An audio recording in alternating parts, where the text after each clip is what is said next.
Bashkë me vrasjen, vrasë si vret dhe ndërgjenjen, se këthejemi prapa aty dohon, se më të merrovëm atë që tha dhe sidomos më përshteta edhe profesorët që këta s'ka ndërgjenje, pa dohon të vrasin, dhe këthejnë në metabolizojnë jetën e tyre normale, s'ka asnjë lloj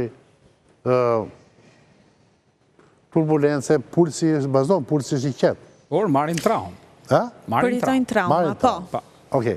Ka dhe teori të okleksikës, po t'i shikosh njërin sy e kanë si më të mbyllur, zhej. Mos e kanë nga Jo, e kanë nga traumat. Është shpjeguar dhe kjo. Ishin njerë në një prej këtyre skrinëve të mëdhenj, ishin vendosur 5 më të kërkuarit e policisë shqiptare që u shpallën para një viti e gjys.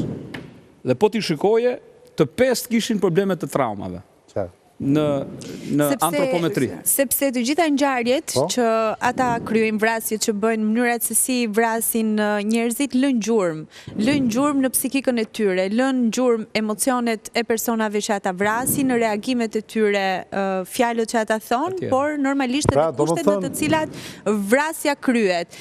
Tani, për të sqaruar pak në lidhje me atë që thash pak më parë, jo çdo njeri që vret nuk ka ndërgjegje.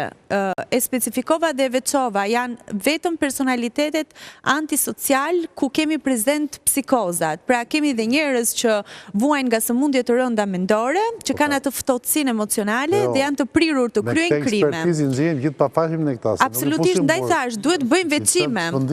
Adhuar diçka. Kjo nuk shkon deri në kufit e papërgjegjshmërisë që ti ta çosh spital psikiatrik dhe jo në burg. Kjo çon deri në kufit e çrregullimeve psikologjike që ai është i ndërgjegjshëm për veprimin që ka kryer. Dhe kryen krim. Por nuk ka rimors. Nuk ka rimors, po ajo. Është shumë i ftohtë. Ka vrarë ndërgjegjen bashkë me vrasjen. Fare, absolutisht. Okej. Fillon vonë gjatë vojtës dënimit. I fillojnë nightmare-et, zimin natën, problemet që kanë psikologjike. Disa nga këta sirtarët e burgjeve, i kanë plot me qetësues për natën. Si nga atyre se janë traumat që i kthejnë. Regjistron të gjitha ngjarjet të cilat lën gjurmë.